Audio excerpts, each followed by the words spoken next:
friends of graduates, families, and of course parents. In this drama, we are the supporting cast, yes, but I know from firsthand experience, if someone doesn't bring the hero her forgotten homework, there is no movie. Now, graduates, I've known most of you and many of you since you were children. I've watched you grow up. I've marveled at your accomplishments. I've cheered your championships and hugged you when you lost. I've laughed, maybe a little too loudly, at your amazing theatricals. I've become way too well acquainted with the lost and found. I'm immensely proud of you all, and I'm honored to speak to you. Now, Conrad Hilton, who founded all those Hilton hotels, was asked, Mr. Hilton, you've been all over the world, seen so many things, accomplished so much. What one piece of wisdom, one piece of advice would you give a young person starting out? He thought for a minute, and he said, the shower curtain, keep it inside the tub. Now, when I graduated high school, I went on a road trip to Mexico with a friend named Frank Newton. I planned everything. I researched every highway, hotel, and attraction along the way. I carefully annotated each of them on a map. When we crossed the Rio Grande, I pulled out the map, ready to follow every twist and turn. Okay, Frank, we go 3 miles, we turn left and he said, hey, Bill, could I see that a minute? I passed over the map and whoosh, he threw it out the window. Now, it's customary at graduations to talk about how you are embarking on the road of life, headed for success, and so on. I'd rather talk about the opposite. I want to talk about when the shower curtain comes out of the tub. I want to talk about when the map gets thrown out of the window. I want to talk about failure. Now, I happen to be an expert on failure. Not only have I made a career of failing, I also wrote the line in Apollo 13, failure is not an option. Well, don't believe the movies. Failure is an option. It is, in fact, the original default option. As the Bible said, God created the heavens and the earth, and then God created Adam. And God looked Adam over, shook his head, and he said, nah, I can do better than that.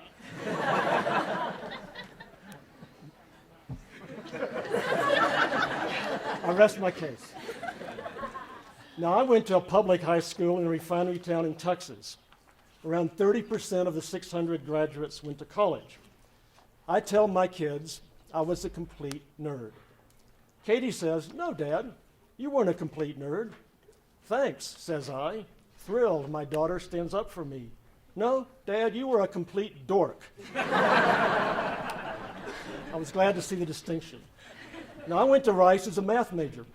I was going to be an engineer like my dad or a famous mathematician. My first class was calculus, 8 a.m. Monday morning. The professor stood at the blackboard, chalk in one hand, eraser in the other. As he wrote equations with one hand, he erased them with the other hand, all the while mumbling function, differential, Frito pie. I had no idea. I had no idea what he was saying. He might as well have been speaking Urdu. Okay, guess what I made in my major freshman year? Yes, an F. Epic failure. Not what I expected from my college experience. Everything I'd thought I was, I wasn't. Wallowing in self-pity, I wandered over to the school newspaper and met some students who were passionate about writing. I emptied wastebaskets, ran out for late-night coffee, finally wrote a few stories. I didn't have a plan or a map. I was just doing anything but math. That failure was the best thing that could have ever happened to me. I might have ended up a mediocre mathematician or the kind of engineer who designs bridges that fall down, killing thousands of innocent people. So 6 years later, I finished my master's at Oxford. I had my future all mapped out again. I was going to law school, back on the ladder of success. Then I got a letter from my uncle, Uncle Sam. Drafted. Big detour from the halls of power at Oxford to slogging through the jungles of Vietnam with a bunch of kids the same age as most of you. While all my friends were becoming successful, I was fighting a war I didn't believe in, terrified I was going to die a meaningless death. Once again, I was a failure. I'm about to have my screech blown away. As I lay in my foxhole near the Ho Chi Minh Trail, I looked up at the stars and I saw something wonderful. The streaking light of a satellite in the infinity of space. A few weeks later, I went to check on some of my wounded men.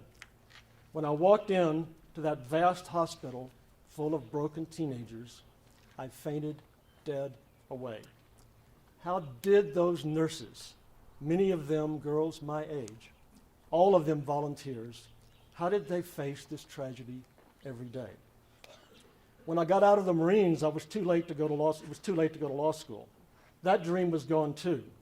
I had no real prospects, so I got together with a few of those kids I'd hung out with at the Rice newspaper back when I failed math, and started a magazine.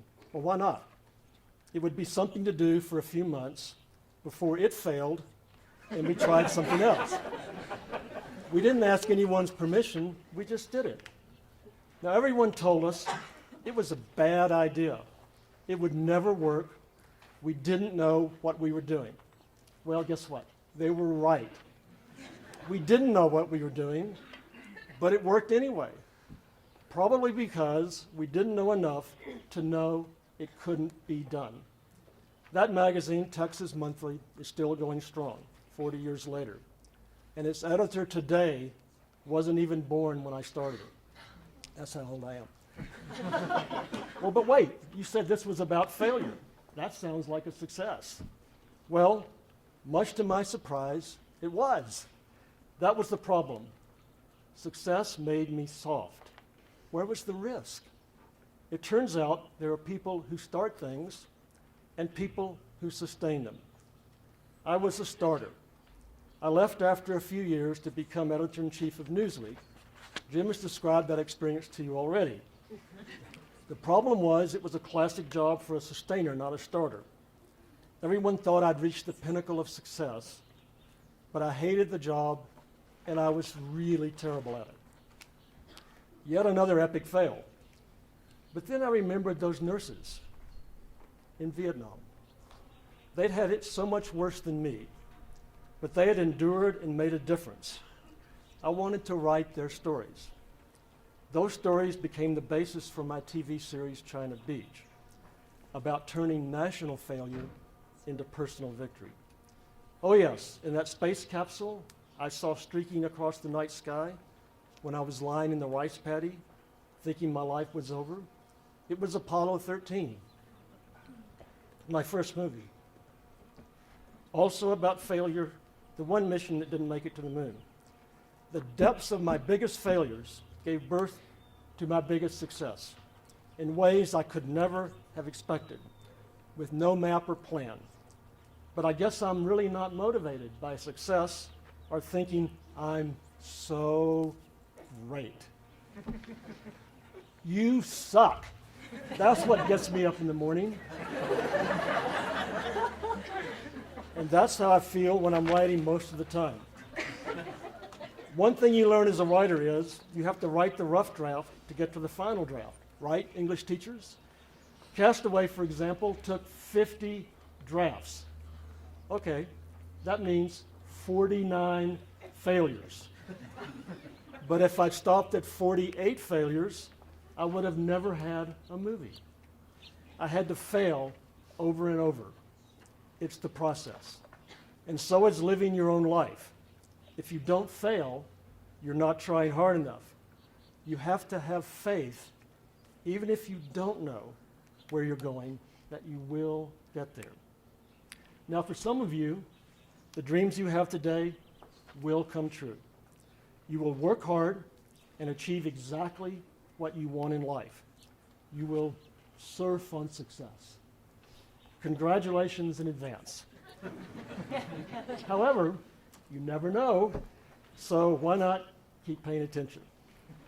The rest of you, you will most likely be like me. Try something, fail, try again. Just don't stop dreaming. Everyone says your idea won't work. Great.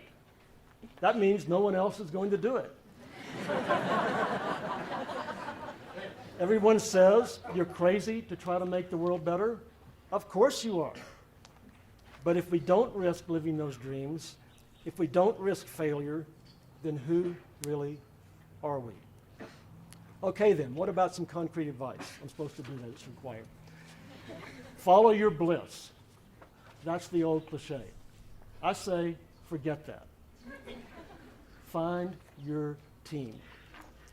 Sure, you might be a superstar, a hero, an individual genius, but most success comes from working with others.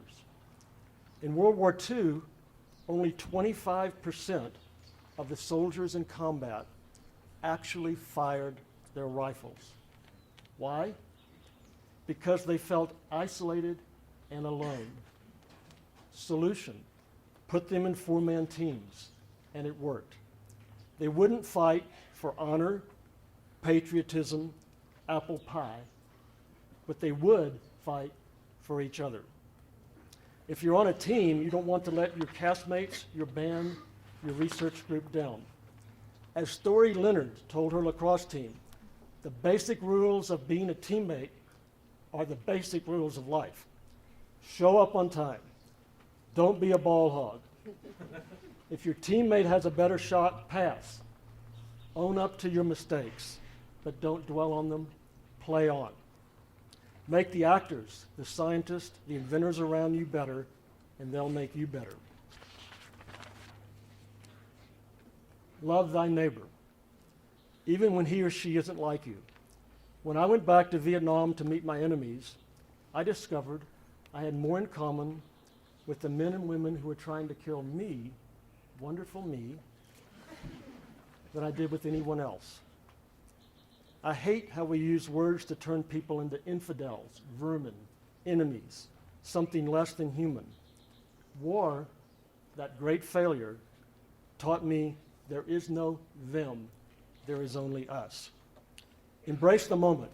When I first came under fire in Vietnam, I was supposed to be in command, but guess what?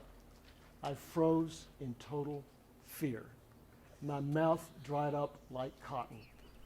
I couldn't say a word, I couldn't give an order, I couldn't do anything. I failed completely. But I couldn't keep letting my men, my team, down. I had to face my fears and act like I knew how to keep my men alive. In baseball, if you fail 2 out of 3 times at bat, you make the Hall of Fame. But only if you step up to the plate and face that 95 miles an hour fastball. Laurence Olivier, one of the greatest actors of all time, had stage fright before every performance for 60 years. Every performance for 60 years, he would go in and throw up before he went on stage.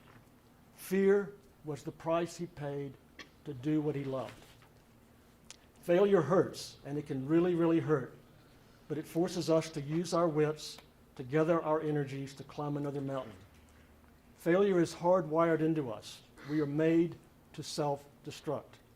Life is the one disease for which there is no cure. E.M. Forster wrote, "We must love one another or die." The truth is, we must do both. That's why life, for all its bruises and false starts, its blind alleys and reversals, its failures, is worth living full throttle. Because we have life so briefly, a blink of an eye, a whisper in infinity, a streaking line of light crossing the night sky above a lonely rice paddy far, far away. But for a brief moment we live, we love, we dare to push beyond the boundaries of ourselves, to reach out to others, to make a difference. and to risk the failures that save us, the failures that make us human. So practice what Wordsworth called the true measure of a good man, the nameless, unremembered acts of kindness and love. And, big advice, have children. It's the one sure response to this ultimate failure. Because I guarantee you that all of us who are looking at you today are thinking, no matter what else I failed at, I will always, always have this day. I wasn't going to do that.